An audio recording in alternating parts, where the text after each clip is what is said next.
In the last class, we had initiated our discussion on the preamble, and we had discussed the two noble words which are there in the preamble. One is sovereignty and the other one is socialism. There is another word which is there in the preamble, that is secularism.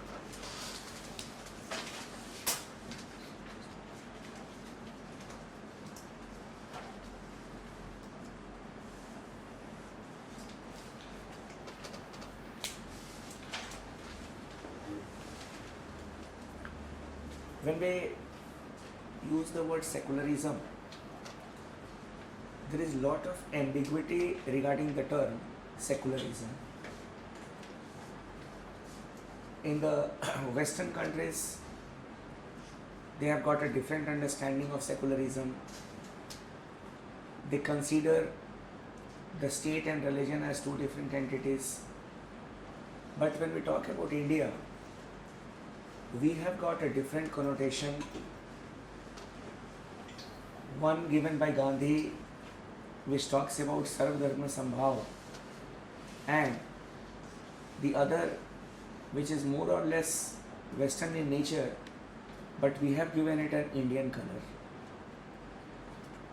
like equal treatment to all the religions.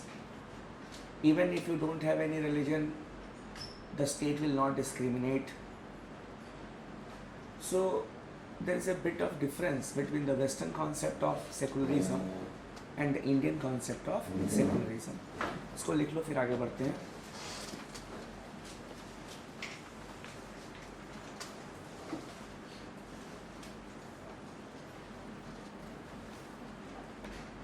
There is a lot of ambiguity. There is a lot of ambiguity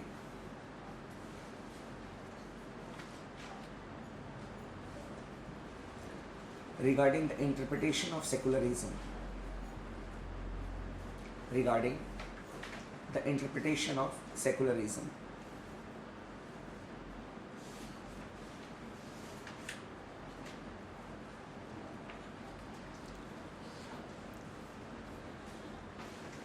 The first interpretation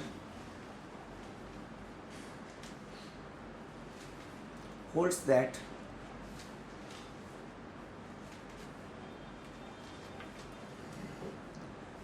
the state shall not concern itself. The state shall not concern itself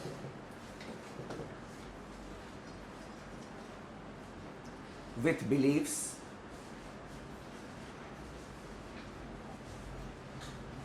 practices,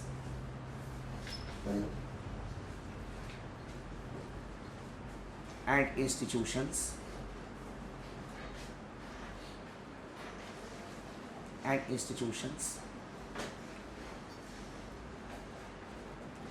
After semicolon you can write that the state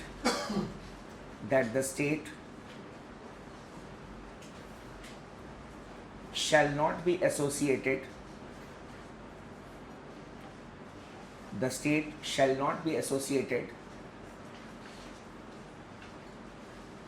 with a particular religion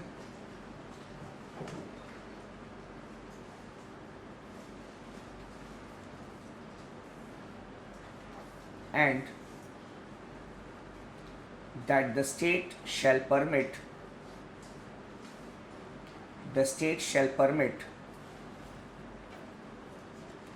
freedom of conscience. The state shall permit freedom of conscience, beliefs, and religion for all its citizens.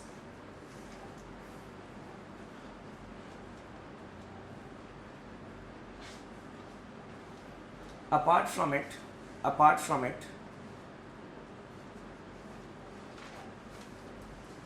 the state shall not discriminate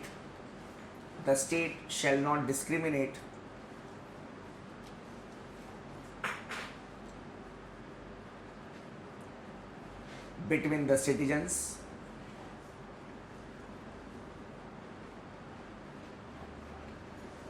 on the basis of their religious beliefs.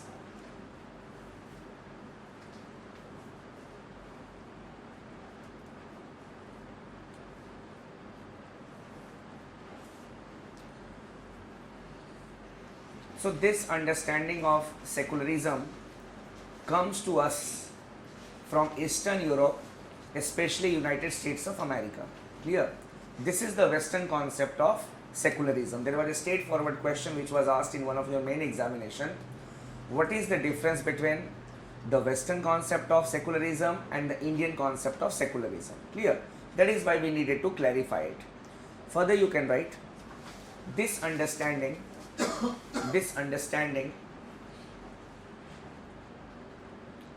of secularism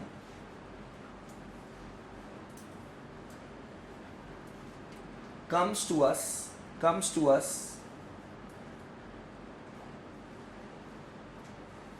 from the history of Western Europe,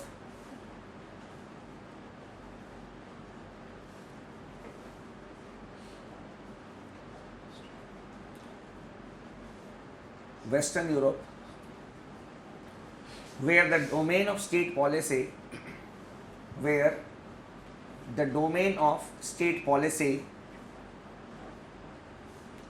was separated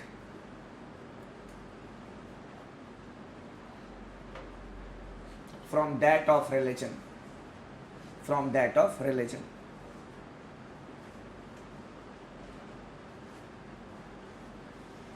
In particular, it has come to us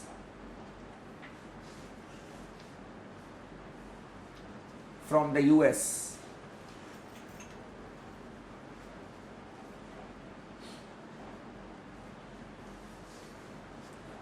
And it was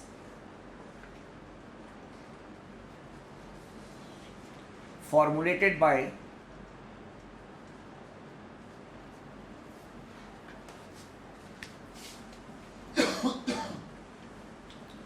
Thomas Jefferson,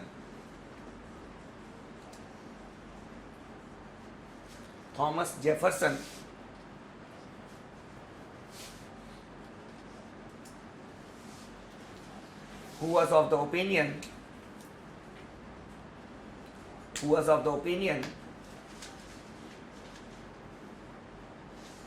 that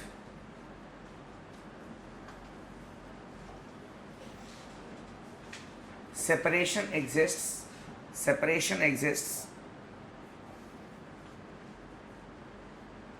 between the state and religion.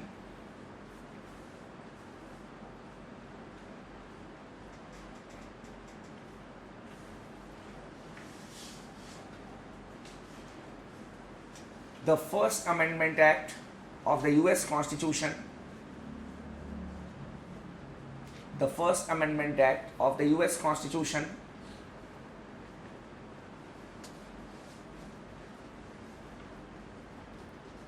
prohibits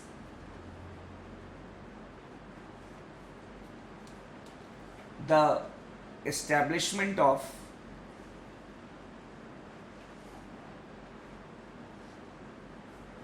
a national religion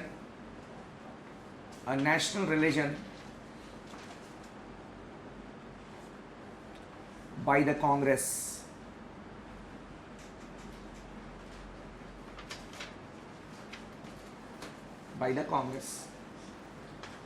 Clear? Basically, I just may have given you idea also, but you need to write in the examination, because when we talk about the other paper, that is the first paper of the general studies, which contains social issues, you have a topic called secularism and the growth of communalism. So there is an overlapping also. So that is why I clarified it when we were discussing the concept of secularism in the preamble only. That is, what is the concept, from where it had come, what is the difference between the Western concept of secularism. And now coming to the Indian brand of secularism, basically two aspects are there when we talk about the Indian brand of secularism. One is the concept of Sarva Dharma Sambhava. That was the Gandhian concept.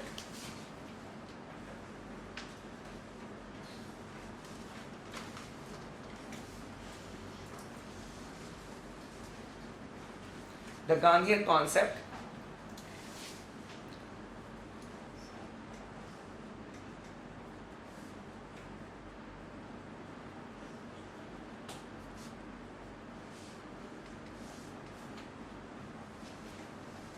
Sarva Dharma Sambhav, that is coexistence of all the religions.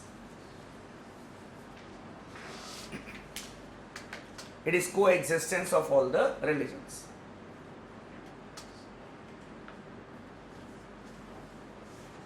Now, why Gandhi talked about coexistence of all the religions? Because he wanted to develop unity amongst everyone during the freedom struggle. So that is why he wanted the coexistence of all the religions.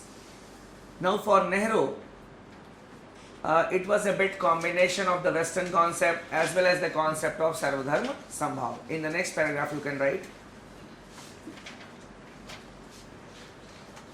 for Nehru,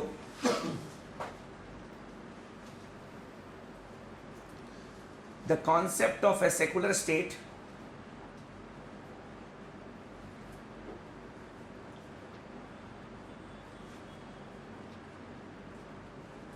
carried three meanings.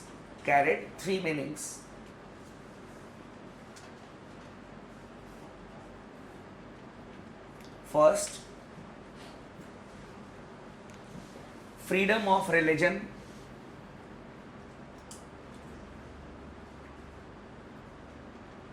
Or irreligion for all, or irreligion for all, IRR. Secondly, the state will honor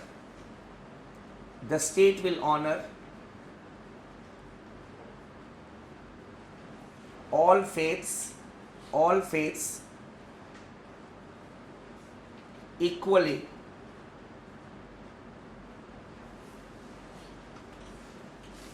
And thirdly, that the state shall not be attached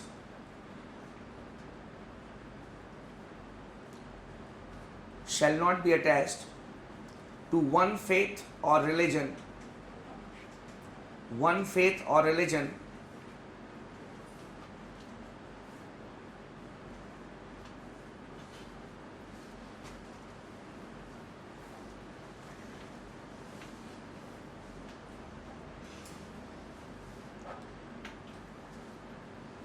To quote Nehru,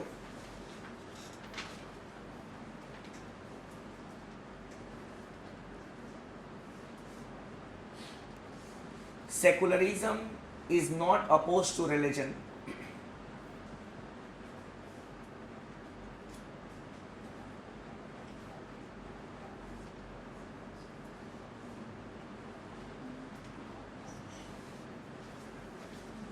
What it means is that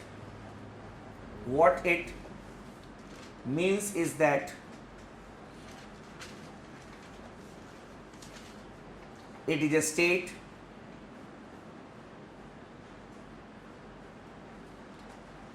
which honors all faiths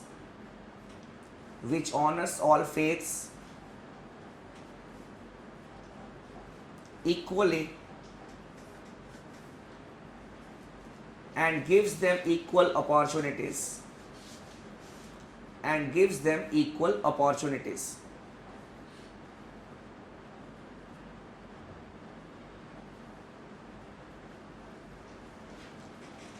So basically, when we talk about Nehru was a bit influenced by the Western aspect. But in the Western countries, state had nothing to do with religion.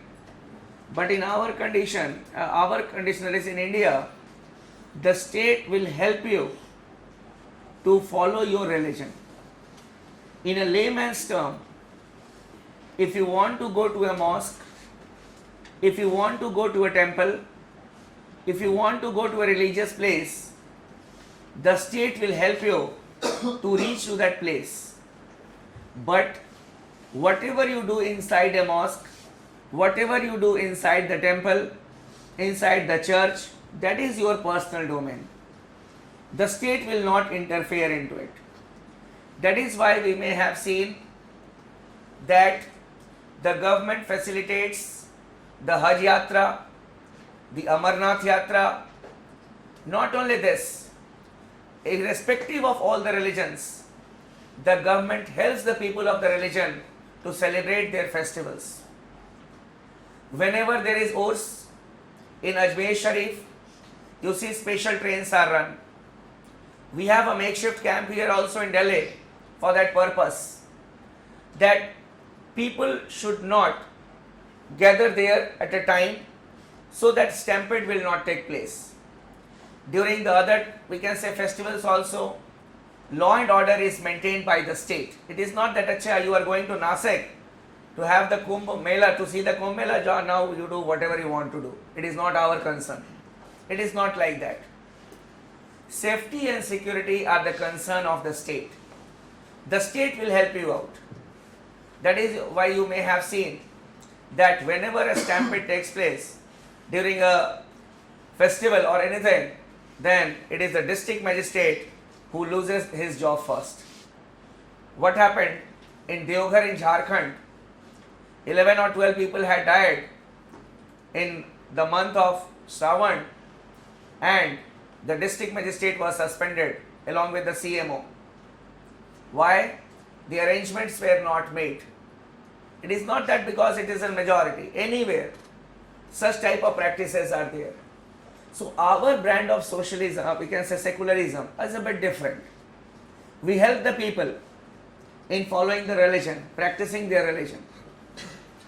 In India, secularism has got a legal aspect also. You may note it. In India, secularism has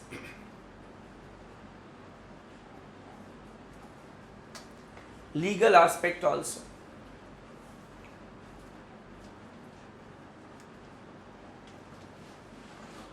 Article 15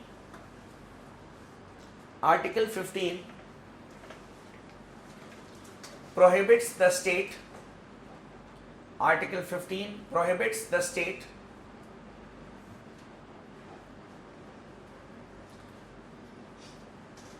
from discriminating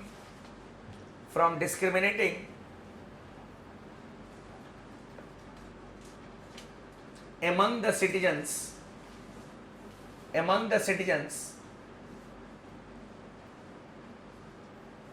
on the ground of religion along with other grounds.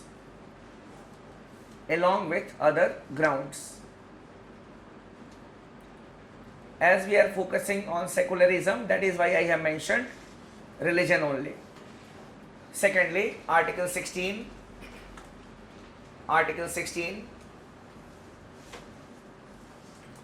prohibits the state from discriminating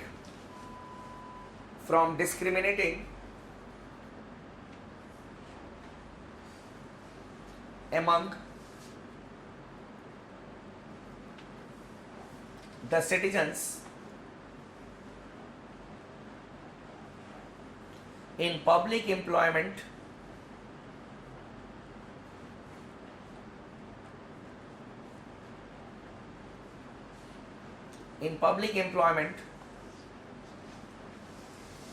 on the ground of religion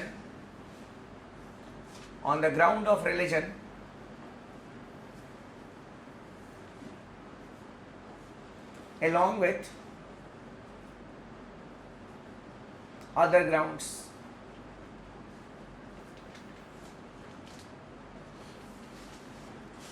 So in public employment also there can be no discrimination on the basis of religion.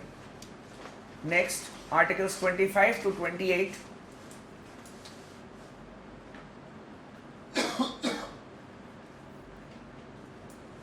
Articles 25 to 28 provides for right to freedom of religion,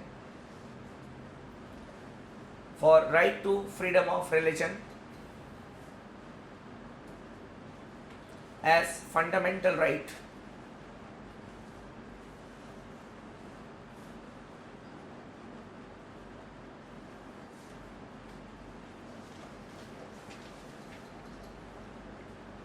Then Article 326,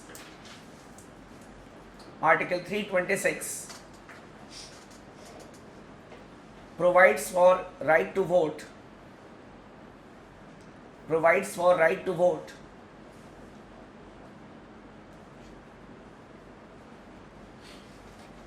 to all the citizens without any discrimination.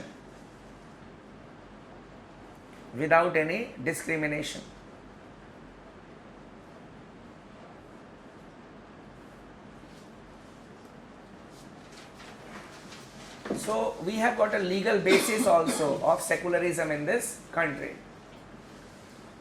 But many a times the scholars and also the people, they express the view that we don't have real secularism in India. They say that India is a pseudo-secular country or a pseudo-secular society. Pseudo means only for show, we are a secular country. The scholars who have given the view that India is not a true secular country or it is pseudo-secular, what they have done, they have based their arguments on certain aspects. They have taken into consideration certain phenomena. They have observed something in the Indian society. The scholars cite three reasons to justify their stand that India is not completely secular or it is pseudo-secular. So we are talking about the scholarly debates on secularism. The first aspect or the point that the scholars emphasize is on the communal riots which take place in the country. The major question is that we claim to be a secular country, but every year there is a major communal riot in this country. Not a year passes when we don't see a major communal riot in this country. Minor communal riots are day-to-day affairs. The scholars feel that it is a failure of the state mechanism. Why it is a failure of the state? India is a unique country where we were born twins, means India and the communal violences were born twins. Because of the unfortunate partition of India on the basis of religion, there would have been any other ground, but religion was the ground and it was the most unfortunate thing. So when the state was aware that communal violences are going to be the part of the day, then why not from the very beginning steps were taken? First of all, through the education system. Why not through our education system the idea of secularism was imbibed in the minds of the people. Because education is the thing which shapes the mind of a person. Regarding education, it is said that since war begins in the minds of man, it is the mind of man that needs to be changed. Everything starts here. So if proper education is given to a person, he will always think in the right direction. War, corruption, you name an evil, and it starts from here. So why not, through our education system, this aspect was imbibed? From the very beginning, we should have inculcated these things. We should have incorporated these things in the curriculum. We should have trained our teachers like that. Some people say that what the state will do. We have institutions like madrasas. We have institutions like Saraswati Shishu Mandir. But who has given recognition to such type of institutions? It is the state only. It is the state only. So why to blame the other institutions, the people? Even though the state has failed in this regard, the scholars feel that the way in which the communal riots are tackled in India, that is also a question mark. The way in which the communal riots are tackled in India, or tackled by the state, we can say. Gujarat riots.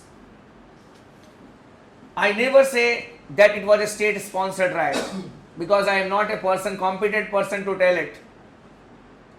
But the only aspect that is important here is that it was the failure of the district administration. The riot started with the procession. A procession was to pass through the areas, and the procession was the carrying of the bodies of those who had died in the train, the Sabarmati Express. Why the district administration allowed the procession to pass through the communally sensitive areas? 10 alternative routes may have been given. Now we should think like an administrator, not like an activist. If you're an activist, you say, no, the state had done it. But as an administrator, you should see the administrative aspect of it. The district administration should have offered 10 alternative routes. That okay, you take the procession from that route, but not from these routes. Will not allow you. Why? Because these are communally sensitive areas. And if not, section 144, your state is very powerful. If not, curfew. If not, shoot at sight orders. Anyhow, the right to life, right to property has to be protected. That is the work of administration. We should not be emotional while dealing with such type of things. So the way in which the communal riots are tackled in this country, then Muzaffarnagar in Uttar Pradesh, there was intelligence report that something is going to happen in this area, but the government did not take precaution. So it is how the state tackles the communal riots, communal violences is a big question. The second argument, these are not my arguments. The second argument the scholars give are the after effects of the Shah Bano case. the after effects of the Shah Bano case, not the Shah Bano case, but the after effects of the Shah Bano case. Shah Bano, as the name suggests,